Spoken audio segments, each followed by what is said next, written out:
창세기 11장 1절로 5절을 제가 봉독해 올리겠습니다. 온 땅의 언어가 하나요 말이 하나였더라. 이에 그들이 동방으로 옮기다가 신할 평지를 만나 거기 거류하며 서로 말하되 벽돌을 만들어 견고해 굽고 하자. 이에 벽돌로 벽을 대신하여 역청으로 진흙을 대신하고 또 말하되 자 성읍과 탑을 건설하여 그 탑 꼭대기로 하늘에 닿게 하여 우리 이름을 내고 온 지면에 흩어짐을 면하자 하였더니 여호와께서 사람들이 건설하는 그 성읍과 탑을 보려고 내려오셨더라. 아멘. 자, 오늘은 맥 시리즈 첫 번째 시간, 성경이 나를 설명한다, 이런 제목으로 말씀을 나누도록 하겠습니다. 어떤 사람은 지갑이 두툼하면 어깨가 펴지고 다리에 힘이 들어간다고 그래요. 또 어떤 사람은 자녀들이 잘 자라는 모습을 보니까 힘이 절로 난다라고 말을 합니다. 또 비즈니스가 잘 되는 사람은 이런 말도 들었어요. 목사님 밥을 안 먹어도 배가 불러요, 그래요. 사람들은 각자 자기 나름대로 의지하는 것이 있고 세상에서 힘을 얻는 것이 있는 것 같습니다. 하지만 문제는 그것들이 영원하지 않다는 것이 문제죠. 여러분, 돈은 돌고 도니까 돈이잖아요. 그러니까 영원히 내 것이 될 수가 없습니다. 건강은 두말할 것도 없고 또 자녀들은 잘 키워서 좋은 사람 만나서 떠나 보내야 되니까 또 섭섭할 때가 있잖아요. 따라서 이러한 것들은 궁극적으로 우리의 인생을 좌지우지하지 못하는 겁니다.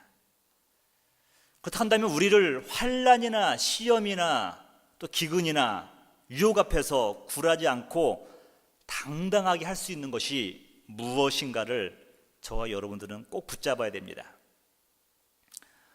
요즘에 그 오디션 프로그램들이 참 많이 있는데 제가 주일 오후가 되면 피곤한 몸이지만 꼭 챙겨보고 싶은 프로그램이 하나 있어요. 그게 뭐냐면 고국의 K-팝 스타 그런 프로그램인데요. 오디션 프로그램이에요. 이 보면서 여러 가지 도전도 받는 것 같아요. 한 3, 4분을 노래를 불러보기 위해서 그 어린 아이들과 뭐 젊은이들이 얼마나 많은 연습을 하는지 몰라요. 그럼 보면서 제 모습을 보죠. 나는 설교를 위해서 저들만큼 열심히 준비하고 있는가 스스로 보기도 하고, 또 제가 듣고 싶어하는 것이 뭐냐면 노래가 아니에요. 한 참가자를 두고 3명의 심사위원이 심사평을 하는데 어떤 때는 그 심사가 일치할 때도 있지만 또 어긋날 때가 있어요. 그러면서 저도 심사를 해보면서 나와 뭐가 다른가를 비교해 보면서 그들에게 배우기도 하는 겁니다. 근데 제가 볼 때 이 3명의 심사위원 중에서 2명은 굉장히 대형 기획사의 대표들이에요. 근데 한 분은 작아도 너무 작은 기획사의 대표가 참여하고 있습니다. 마치 이런 것 같아요. 대형 할인마켓 사장과 구멍가게의 사장이 이렇게 서로 이렇게 같이 앉아 있는 거예요. 그 작은 그 기획사 사장은 여러분 그 안테나 뮤직의 유희열 씨입니다.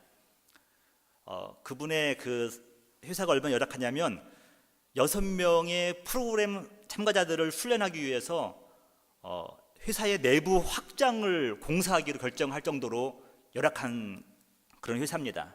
여러분 사진 보시면 지하에 또 그런 이렇게 연습실이 있어요. 방도 작아요, 여러분. 거기서 모든 것들을 만드는 겁니다. 전 처음에는 그분이 어떤 분인지 잘 몰랐어요. 몰랐기 때문에 관심 없었는데 그분이 대형 기획사들 사장들과 어깨를 나란히 하면서 절대 꿀리지도 않고 굴하지도 않는 모습을 보게 되었습니다. 당당한 거예요. 뭐 내세울 건 없지만 당당한 거예요. 그때부터 마치 저를 보는 것 같아가지고 그분에게 제가 팬이 된 겁니다. 팬이 되고 나면 그분에 대해서 알고 싶은 거예요. 그래서 인터넷 서치를 해보니까 다행스럽게 그 유열 씨는 우리가 같은 신앙인이었습니다. 그런데 이분이 그 대형 기획사 대표들과 어깨를 나란히 하면서 굴하지 않는 또 다른 제휴를 발견하게 되었어요. 이게 뭐냐면 이분만의 음악적 세계와 또 실력을 갖췄다는 것을 발견하게 되었습니다. 자신만의 분명한 음악적인 그런 지식과 확신이 있었어요. 여러분, 다를 수 있거든요. 다른 것은 틀린 건지 아니지 않습니까? 그걸 보면서 깨달았죠. 여러분의 삶은 어떻게 해야 되겠습니까? 무엇이 여러분을 당당하게 하고 여러분들을 세상에 대해서 굴하지 않게 합니까? 아니면 여러분은 무엇 때문에 기뻐합니까? 여러분은 소유 때문에 그렇습니까? 건강입니까? 아니면 명예입니까? 바벨론을 무너뜨린 그 페르시아 바사의 왕, 그 고레스 왕은 에 대해서 성경은 이렇게 말씀하고 있어요. 이사야 45장 1절입니다. 여호와께서 그의 기름 부음을 받은 고레스에게 이같이 말씀하시되 내가 그의 오른손을 붙들고 그 앞에 열국을 항복하게 하며 내가 왕들의 허리를 풀어 그 앞에 문들을 열고 성문을 닫히지 못하게 하리라 라고 말씀하고 있습니다. 여러분, 페르시아 왕인데 하나님께서 그에게 기름을 부어주셨대요. 이것부터가 그가 당당한 겁니다. 또 하나님의 그 오른손으로 그를 붙들고 계시다는 거예요. 그리고 모든 열국이, 올 네이션이 항복하게 만든다고 말씀하고 있습니다. 그러니까 한마디로 말하면 이거예요. 하나님이 빼게 되어 주시니까 이 고레스 왕이 바벨론을 무너뜨릴 수가 있었다는 것입니다. 그리고 앞서 행하시는 하나님이에요. 여러분들보다 하나님께서 앞서 행하시면 문제가 없습니다. 여러분의 자녀들보다 하나님께서 먼저 앞서 행하시면 든든한 거죠. 큰 바벨론, 세계를 호령하던 바벨론도 조그마한 바사의 왕에 의해서 무너지는 것입니다. 하나님이 우리와 함께 하신다는 그 믿음이 저와 여러분을 당당하게 하는 줄 믿습니다. 그분이 나를 사랑하신다는 거예요. 저와 여러분에게는 이 믿음이 있어야 할 줄 믿습니다. 그렇다면 우리의 믿음은 어떻게 자라날 수 있는가? 이것이 여러분들의 인생의 큰 신앙생활의 우리의 질문이에요. 근데 쉽죠, 여러분? 언제 믿음이 자라납니까? 우리의 믿음의 대상이신 하나님에 대해서 바로 알 때 우리의 신앙은 자랄 수가 있습니다. 덮어놓고 믿는 것이 꼭 좋은 신앙만은 아니에요. 그러니까 아멘 아멘 하면서 아무것도 따지지도 않고 묻지도 않고 이렇게 믿는 것도 이렇게 믿음 정황처럼 보이지만 사실은 우리가 바로 아는 만큼 사랑할 수가 있고 의지할 수가 있기 때문에 할 수만 있으면 우리가 믿는 하나님이 어떠한 분인가를 바로 알아야 됩니다. 그렇다고 한다면 우리가 하나님을 어떻게 할 수 있을까요? 다른 방법이 없어요, 여러분. 간혹 계시를 보는 사람들이 있는데 그것은 극소수의 특별한 사람들에 불과했습니다. 근데 저 여러분에게는 성경을 주셨어요. 하나님 말씀을 통하여서 우리가 하나님에 대해서 알 수가 있는 것입니다. 그래서 저는 오늘부터 맥시리즈라고 하는 제목을 붙이고 설교를 할 것인데 성경의 큰 줄기들을 한번 찾아가 보려고 그래요. 저 여러분들은 광부가 아니기 때문에 잘 그 기분을 모르겠지만 금을 찾아 헤매는 그 광부에게 금맥을 만났다 싶었을 때 얼마나 기쁘겠습니까? 저는 이 설교 시리즈 가운데 여러분들이 말씀의 맥, 말씀의 흐름을 붙들었을 때 여러분들이 굉장히 기쁠 것 같아요. 여러분, 오늘은 제가 이제 처음 날이기 때문에 창세기 전반부를 할 것인데 여러분들이 하나님 말씀을 통하여서 좀 이렇게 금맥만 기뻐하지 마시고 말씀의 맥을 붙드는 것 때문에 기뻐하는 여러분 되시기를 주님 여러분 축복합니다. 그것이 저와 여러분들을 당당하게 하는 거예요. 여러분, 조그만하다 하고 적게 모인다고 굴할 필요 없이 우리 유희열 대표처럼 우리만의 하나님이 사랑하시는 특별한 은총이 있다는 것을 믿으면서 나갈 때 우리는 당당할 수가 있는 겁니다. 여러분, 창세기는 두 파트로 날 수가 있는데 전반기 파트는 4가지의 주제를 가지고 있습니다. 천지창조, 여러분 생각해 보세요. 1장과 2장에 천창조가 있고 3장에 가면은 인간의 타락이 있습니다. 5, 6장 가면 노아와 홍수, 그다음에 심판이 있죠. 그다음에 1장에 가면은 10장, 11장 가면 또 바벨탑 사건이 이어서 나옵니다. 여러분, 이 4가지의 주제들은 하나님은 어떠한 분이신가를 우리에게 말씀하고 계셔요. 또 우리는, 나는 어떤 존재인가를 말씀하고 있습니다. 이게 전반부 4가지 주제고 후반부는 여러분 잘 아시는 것처럼 4명의 족장들이 나옵니다. 믿음의 족장, 아브라함, 이삭, 야곱, 요셉 순으로 나오죠. 이 부분은 다음 주에 여러분과 나누도록 하겠습니다. 자, 오늘은 전반기전 그 전반부 네 가지 주제를 통하여서 은혜를 나누기로 하는데, 여러분, 창세기는 기독교의 세계관에 대해서 분명히 밝히고 있습니다. 이건 밝힌다는 것이 아니라 선포를 하는 거예요. 선포. 세상으로 말하면 세상을 향해서 시비를 거는 거죠. 세상에서 말하기를 원자들이 결합을 해가지고 분자가 되고 이 분자들이 모여서 뭔가 물체가 됐다라고 말을 하는데, 성경은 그게 아니라는 겁니다. 뭐라고 그러냐면 창세기 1장 1절 태초에 하나님이 천지를 창조하시니라 라고 선포를 하는 겁니다. 세상을 향해서, 세상 가치관을 향해서 분명하게 하나의 논쟁거리를 던져버리는 거예요. 여러분, 성경 66권은 66권 다 하나님 말씀인데, 성경의 세계로 입문하는 첫 번째 첫걸음이 바로 창세기 1장 1절이에요. 근데 창세기 1장 1절에 걸려 넘어지는 순간 우리의 신앙은 아무런 진척이 없는 겁니다. 혹시 이런 건 가능하겠습니까, 여러분? 나는 하나님은 믿는데 창조주 하나님은 믿지 않는다.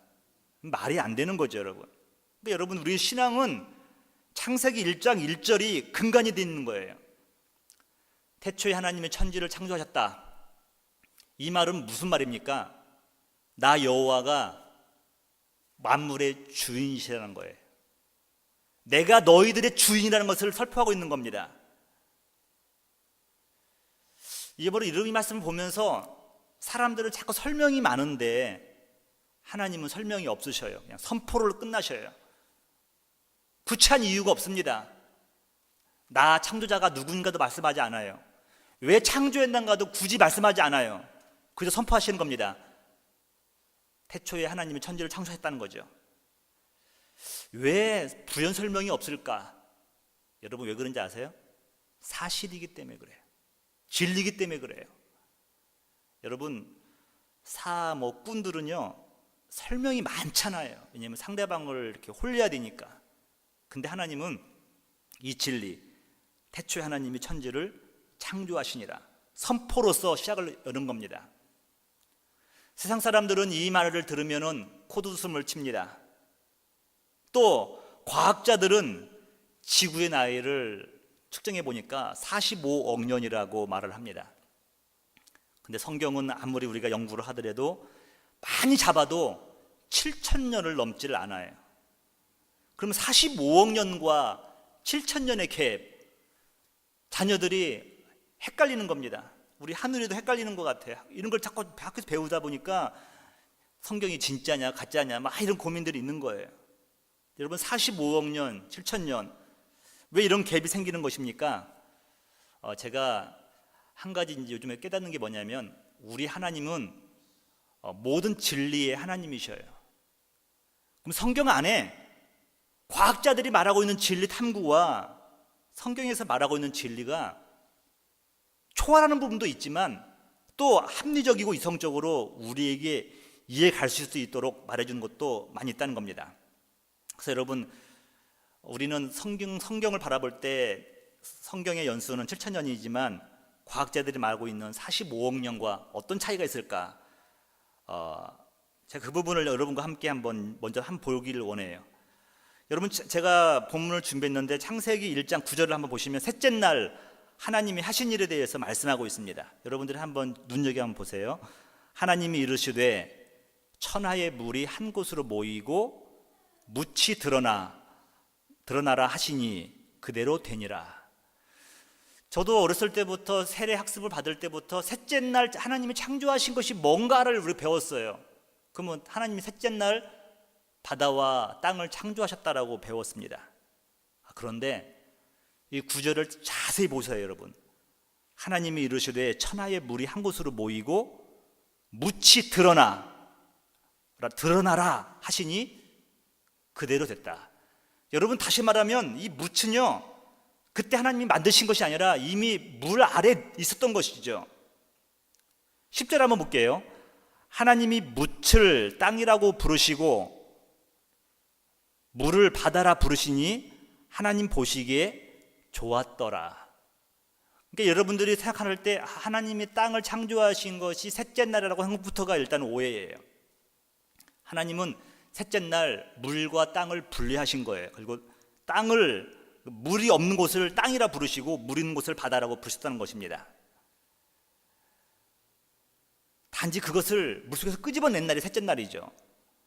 여러분, 이 생각을 가지고서 이제 1절을 한번 이제 보려고 그래요. 1절 태초에라고 하는 그 말씀을 제가 히브리 언어로 한번 준비해봤는데, 이렇게 좀 히브리어 쓰는 이유가 좀 여러분 이해도 이렇게 돕는 것도 있지만 좀 뭐 아는 것처럼 보이지 않습니까? 그런 건 아니고요. 여러분들 이해를 좀 돕기 위해서 쓰는 거예요. 뭐 제가 뭐 알면 안 된다고. 근데 여러분, 그 태초라고 한 단어가 레시트란다는 뜻이에요. 이게 비기닝이에요. 태초. 그런데 창세기 1장 1절을 보면요, 그 레시트 앞에 빼라고 하는 빼 레시트라고 되어 있습니다. 근데 이게 영어로 말하면 전치사 인이에요. 인. 그러니까 우리 한글 성경에는 태초예라고 했는데 번역이 조금 우리가 헷갈리는 겁니다. 근데 사실은 뭐냐면 영어 성경이 맞아요. In the beginning. 태초 안에서. 여러분, 우리가 생각하고 있는 시간들의 개념은 하나님, 우리가 생각할 때는 해와 달을 만들기 전에는 시간이 없었어요. 그러니까 우리 여러분들 생각할 때 우리는 45억 년 생각하면은 그것이 우리는 우리 해와 날수, 해가 뜨고 지고 이걸 하루 계산해 가지고 45억 년을 말하지만 하나님의 측면에서 볼 때는요, 해와 달을 만들기 전에는 시간이 없었어요. 영원밖에 없었던 거죠, 영원. 근데 여러분, 이 빼 레시트라고 한 단어는 뭐냐면 언제부턴가는 모르지만 하나님의 영원 속에서 어떠한 일을 시작했다가 그 맺어지는 그 열매를 맺는 그 순간을 빼 레시트라고 표현하고 있다는 겁니다. 그러니까 여러분들 이거예요. 어느 날 갑자기 보니까 63층의 그 빌딩이 보이는 것이 아니라 그 빌딩을 하기 위해서 수많은 날들을 안 보이게 천막도 치고 땅을 깊이 파기도 하고 그다음에 1층 올리고 2층 올리고 그러다가 어느 날 보니까 63층이 있는 겁니다. 그 과정이 있다는 거예요. 그리고 태초 안에서라고 하는 의미는 뭐냐면 하나님이 영원전부터 무언가를 준비해 왔다가 어느 한순간 열매로서 보여주는 순간을 태초라고 하는 원어가 가지고 있는 뜻입니다. 과거로부터 꾹 시간이 오다가 어느 한순간 열매를 맺었는데 이게 뜻이 뭐냐면 태초 안에서라는 거예요. 근데 여러분, 태초에 하니까 우리는 헷갈리는 거예요. 하나님이 빅뱅처럼 빵 터뜨렸다 이렇게 그 순간적으로 보는 것인데 그게 아니라는 거죠. 영원 전부터 있었죠. 그러나 결실을 맺은 것은 한순간이라는 겁니다. 여러분, 이렇게 말하면 여러분들이 이게 왜 중요하냐 그런데 혹시나 여러분들 누가 물어보면 말하라는 거예요. 제가 그래서 깨달은 게 뭐냐면 지구과학자들이 말하고 있는 45억 년과 성경이 말하고 있는 것은 차이가 없어요. 왜냐하면 하나님은 45억 년 된 것만큼 단단하고 완전한 것으로 이미 창조하셨기 때문에 그렇다는 겁니다. 그래서 여러분, 이 창조는요, 기독교 신앙의 입문의 첫걸음이에요. 하나님이 천지를 창조하셨다. 이것이 내 신앙의 첫걸음이라는 겁니다. 그 하나님이 나를 창조하셨다는 거예요. 또 나를 선택하셔서 나를 구별하여 사랑하셨다. 이것이 저와 여러분에게 창조 사건을 통해서 알려주는 것입니다. 다른 것 아니에요. 그 창조주 하나님이 나를 선택하시고 나를 사랑하신다는 거예요. 예레미야 선지자는 이렇게 고백을 하고 있습니다. 예레미야 1장 5절에 보니까 내가 너를 모태에 짓기 전에 너를 알았고, 모태에 짓기 전에, 제가 인터넷 서치해 보니까요, 애기 집들이 막 있는데 사람의 형상이 아니에요. 근데 거기가 애기가 있는 거예요. 근데 그 전에 모태에 짓기 전에 너를 알았고 내가 배에서 나오기 전에 너를 성별하였고 너를 여러 나라의 선지자로 세웠노라 하시기로. 이게 예레미야에 대한 말씀이지만 저와 여러분을 향한 말씀이기도 하죠. 우리가 모태에 짓기 전에 하나님은 우리를 아셨다고 말씀하고 있습니다. 그게 바로 창조주 하나님 아니십니까? 여러분, 창조를 통해서 깨달을 수 있는 거, 그 하나님이 나를 사랑하시는구나. 여러분, 이 믿음으로 늘 승리하는 여러분 되시기를 주님의 축복합니다. 그렇다고 한다면 왜 우리에게 죽음이 찾아오고 또 우리에게 고통이 찾아왔는가? 이 문제도 우리가 한번 던져봐야 돼요. 그 이유는 무엇입니까? 우리가 타락했기 때문에 그렇다는 거예요. 인간의 타락. 여러분, 기독교만의 특성이 여러 가지 있지만 그 중에 하나가 인간의 타락에 대해서 분명히 말씀하고 있다는 것입니다. 인간에게 왜 고통이 왔는가, 죽음이 왔는가. 한 일주 됐나요? 어느 점잖은 분이랑 같이 대화를 나눌 수가 있었는데 그분이 불교 불교인이에요. 근데 이분은 저를 만나기만 하면 전도를 하고 싶어서 안달이에요. 급기야 이번에는 저한테 무슨 말을 하냐면, 목사님, 불경을 본 다음에 성경을 봐야 성경을 제대로 볼 수가 있습니다. 그걸 보면서 막 시험 들 뻔했는데, 그러면서 우리 성도님들은 다른 종교들 만나면 뭐라고 말씀하셔요? 궁금하기더라고요. 근데 이분은 참 근데 이렇게 열심히 해요. 그러면서 그분이 무슨 말을 하냐면 그래요. 자꾸 설명을 해요. 분자가 또 깨트리면 원자가 되고, 또 원자는 또 양성자와 전자가 있는데 어느 한순간 그것들이 다 없어지는 겁니다. 그래서 나는 존재하지만 존재하지 않는 것이요, 또 없지만 또 있는 것이요. 우리 뭐 공즉시색, 색즉시공 뭐 그런 말 있잖아요. 그것을 막 설명하는 거예요. 그러면서 자기가 믿는 것에 대해서 막 자부심이 대단하더라고요. 제가 한번 질문을 해봤어요. 선생님이 그렇다고 한다면 왜 인간에게 죽음과 고통이 찾아왔는지에 대해서 불교에서는 뭐라고 말씀하시는가요? 제가 물어봤어요. 몰라서 물어봤어요. 그랬더니 하는 말이, 나의 욕심 때문에 이렇게 온 거래요. 욕심 때문에. 그럼 이런 얘기 하다가 또 한번 물어봤어요. 그럼 요즘에도 사찰에 자주 나가세요? 물었더니 하는 말이, 요즘은 너무 바빠서 쉬고 있대요. 욕심 때문에 이 생로병사가 왔는데 요즘은 이제 너무 일이 많아가지고 바빠가지고 못 나간다고 하는 겁니다. 여러분, 우리가 왜 하나님을 믿고 예수를 믿어야 됩니까? 단순히 나의 욕심 때문이 아니에요. 하나님은 저와 여러분을 창조하셨을 때 맨 처음에는 선하게 창조하셨습니다. 근데 우리가 외부로부터의 그 공격을 받은 거, 영적인 악령에, 사탄의 유혹에 빠져서 하나님의 말씀에 불순종하게 된 겁니다. 여러분, 모든 죄의 근원은 하나님 말씀에 불순종했기 때문에 그런 거예요. 불순종. 창세기 3장 7절 한번 보실래요? 이에 그들의 눈이 밝아져서 자기들이 벗은 줄을 알고 무화과 나무 잎을 엮어 치마로 삼았더라. 하나님은 그들에게 벗었으나 부끄럽지 않은 존재로 만들었죠. 근데 어느 순간 쉐임, 부끄러움이 들어온 겁니다. 그 이유가 뭡니까 여러분? 선악과를 따먹고 나니까 눈이 밝아진 거예요. 겨우 만든 것이 무화과 나무 잎을 엮어서 몸을 가린 겁니다. 8절 볼게요. 그들이 그날 바람이 불 때에 동산에 거니시는 여호와 하나님의 소리를 듣고 아담과 그의 아내가 여호와 하나님의 낯을 피하여 동산 나무 사이에 숨은지라. 선악과를 따먹었는데도 하나님은 찾아오셨어요. 근데 그 죄를 지은 불순종한 인간들은 하나님을 피해서 숨은 겁니다. 아마 그들도 알고 있었던 것 같아요. 하나님 말씀 불순종, 죄의 삭은 심판, 사망이라는 것을 알게 된 거죠. 여러분, 우리 인간에게 죽음이 왜 왔습니까?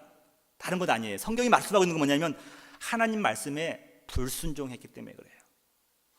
모든 죄의 근원은 하나님 말씀에 불순종하는 겁니다.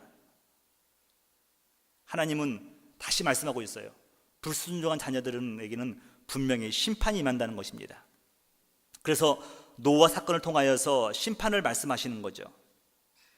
하나님을 떠난 인간의 할 수 있는 건 뭐냐면 저주밖에 없다는 겁니다. 하나님의 불순종으로부터 원죄를 하고 태어난 인간들, 구지의 불능의 상태가 되고 마른 겁니다.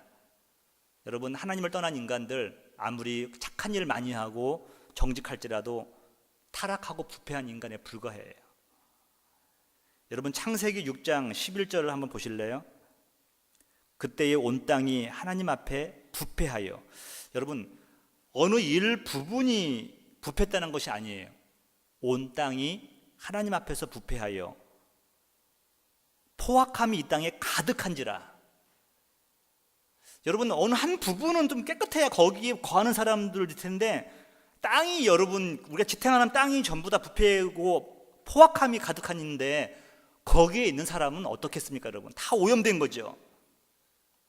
12절 보면 하나님이 보신즉 땅이 부패하였으니 이는 땅에서 모든 혈육 있는 자의 행위가 부패함이었더라.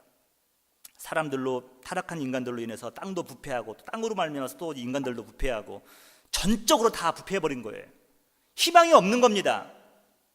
13절, 하나님이 노아에게 이르시되 모든 혈육 있는 자의 포악함이 땅에 가득함으로 그 끝날이 내 앞에 이르렀으니 내가 그들을 땅과 함께 멸하리라 라고 말씀하셨어요. 불순종의 결과는 심판이에요. 그 누구도 피할 수 없다는 것을 말씀하고 있습니다. 땅이 부패했다고 한다면 그 땅에 살고 있는 사람들 두말할 필요도 없겠죠.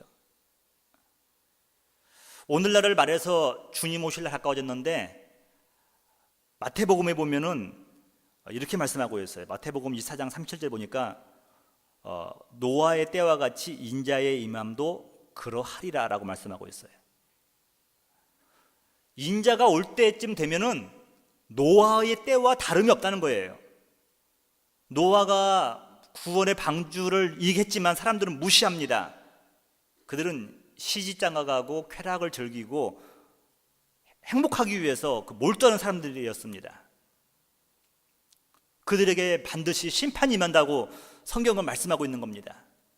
그러니까 우리가 본래 하나님 말씀에 불순종했기 때문에 심판받아 죽어 마땅한 인간들이었다는 거죠. 거기다가 우리가 또 하나 뭐가 있냐면 교만하기까지 하는 겁니다. 바벨탑 사건은 인간이 얼마나 교만한가를 보여주고 있는 거예요. 인간의 교만이 절정에 오르는 것을 보여주고 있는 것입니다. 성경이 지금 저와 여러분들이 어떠한 존재인가를 말씀하고 있는 거예요. 창세기 11장 1절부터 한번 볼래요? 온 땅의 언어가 하나요 말이 하나였더라. 이때가 좋았는데 굳이 여기 와서도 이렇게 언어 때문에 고통당하지 않을 텐데 이때가 문제예요. 언어가 하나였을 때.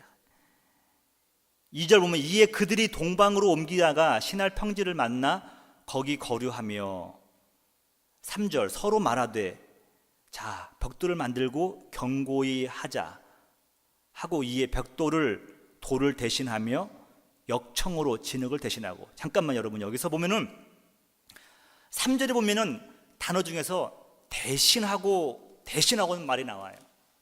하나님이 창조하신 것을 인간이 만든 걸로 대신하는 겁니다. 돌은 하나님이 창조하신 건데 벽돌은 인간이 만든 거잖아요. 하나님은 진흙을 만들었는데 역청으로 또 대신하잖아요. 여러분, 불신앙은 뭐냐? 교만한 인간이 하나님의 것을 자꾸 인간적인 걸로 대신시키는 걸 말하는 거예요. 하나님의 말씀을 대신해서 내 생각을 얘기합니다. 하나님의 진리를 떠나서 세상의 진리를 추구합니다. 이게 여러분 망할 족속들의 모습들 아닙니까? 더 나아가 4절에 보면 이들의 교만이 하늘을 찌릅니다. 또 말하되 자 성읍과 탑을 건설하여 그 탑 꼭대기를 하늘에 닿게 하여 우리의 이름을 내고 온 지면에 흩어짐을 면하자 하였더니 라고 말씀하고 있습니다. 인간이 교만해지니까요, 자기의 성을 쌓는데 스스로가 하나님이 되고자 싶어하는 거예요. 천지 창조를 하셨을 때 하나님은 창조 가운데서 인간을 중심으로 만드셨습니다. 세상의 중심, 당신 안에서, 그리스도 예수 안에서 세상의 주인을 만들었는데 어느 한순간 세상의 유혹에 빠져서 불순종의 삶을 살다 보니까 이제는 심판받을 이치가 되었고 교만이 극에 이르러서 하나님이 내려와야 될 상황이 되고 마른 거예요. 여러분, 내가 누군가를 아십니까? 바로 성경에서 여러분이 어떤 사람인가를 말씀하고 있는 거예요. 인간이 본래 어떤 존재인가를 말씀하고 있는 거예요. 성경이 나를 설명하고 있어요. 우리는 성경을 읽으면 읽을수록 우리는 하나님 앞에서 내가 죄인이구나, 주님 은혜를 주시옵소서, 엎드릴 수밖에 없습니다. 그런데 성경을 모르면요, 세상의 성공이 최고예요. 세상이 부유함이 최고라는 겁니다. 근데 그것은 여러분 언젠가는 우리 손에서 다 떠날 날이 오잖아요. 제가 글을 읽으면서 솔직한 한 사람을 통해서 읽어가지고 제가 여러분에게 한번 소개를 하려고 하는데요. 이 사람은 엘리후 예일이라는 사람입니다. 그 1701년에 10명의 목사님들이 신학교를 건설하기 시작했습니다. 그러면서 이 신학교를 통하여서 목회자를 양성하려고 그랬어요. 근데 재정적으로 참 어렵고 그러니까 이분들이 목사님들이 엘리후 예일, 그 당시에 좀 재력가였던 것 같아요. 찾아가서 그분에게 기부를 권유합니다. 1700년도니까 지금이나 시세가 엄청나겠죠. 근데 이 사람이 어떤 감명을 받았는지 그 목사님들에게 600파운드, 그걸 지금으로 말하면 얼마 안 되겠죠. 근데 그 당시 1700년도에 600파운드의 물건을 그들에게 기부를 합니다. 그래서 이것을 팔아가지고 학교 건물을 짓고 학교 이름을 그 사람이 너무나 고마운 마음에 이사회에서 예일 대학으로 그 사람 이름을 따서 학교 이름을 지었습니다. 그런데 그게 중요한 게 아니에요. 이 사람이 1721년에 72세로 세상을 떠났는데 그의 무덤 묘비에 이런 글이 적혀 있다고 합니다. 엘리후 예일은 1649년 미국에서 태어나 유럽에서 아프리카를 여행하고 아시아에서 결혼하여 오래 살며 번영하다가 런던에서 죽었다. 이거는 뭐 일반적인 건데, 근데 그 다음에가 여러분 솔직한 거예요. 좋은 일도 했었고 나쁜 일도 많이 했었으나 하나님의 자비로 그 영혼이 하늘에 있기를 점점점. 여러분, 그 사람이 영웅시 되면요, 부정적인 거 다 숨기고 잘난 것만 돋보이게 하는 거, 과장하는 건 법입니다. 근데 이 엘리후 예일은 솔직히 고백하는 거예요. 살아생전에 좋은 일도 했지만 나쁜 일도 참 많이 했었다. 여러분, 그게 뭡니까 여러분? 이 사람이 그 자세하지 못하지만 전기 읽어보면 노예 상인도 했던 것 같아요. 노예 상인도. 그런 과정 속에서 이 묘비만문은 솔직한 자기의 반성과 회개의 글이라고 생각합니다. 좋은 일도 했었고 나쁜 일도 많이 했었으나 하나님의 자비로 그 영혼이 하늘에 있기를 그의 간절한 소원이었습니다. 여러분, 우리 인간의 본성들 얼마나 치장하고 싶습니까? 감추고 싶은 것들이 얼마나 많이 있습니까? 그러나 성경은 여실히 우리의 본성에 대해서 말씀하고 있는 거예요. 네 인생이 망할 인생이었다는 거예요. 하나님께서 너희를 선하게 창조하였지만 너희들이 불순종으로 죄를 지어서 심판을 받을 수밖에 없는 존재가 되었다는 겁니다. 너희들이 교만함으로 하나님과 동등하게 들려다가 망한 인생이라는 것을 보여줍니다. 저는 이렇게 말씀을 제가 이제 정리하면서 깨달은 게 있어요. 성경이 우리에 대해서 너희가 망할 인생이라는 것을 보여주고 있지만 한편으로는 이런 음성이 들려오는 거예요. 그래서 너희에게 복음이 필요하단다. 그래서 너희에게 구원이 필요하다는 것이다. 하나님은 우리 인간의 실수와 죄악상을 보여주시면서 그 이면에 준비하시고 계신 것이 계셔요. 우리에게 복음을 준비하고 계시고 또 우리에게 구원이 필요함을 아신다는 것입니다. 여러분, 사순절 첫 주를 지내면서 여러분들이 뭘 해야겠습니까? 여러분, 뭘 많이 안 해도 될 것 같아요. 근데 여러분들이 한번 하나님에 대해서 한번 더 묵상도 해보시고 나 자신을 보면서 내가 이런 존재였구나, 처절하게 내 모습을 바라보면서 하나님만 붙들고 또 하나님께 나아가는 여러분 되시기를 주님의 이름으로 축복합니다.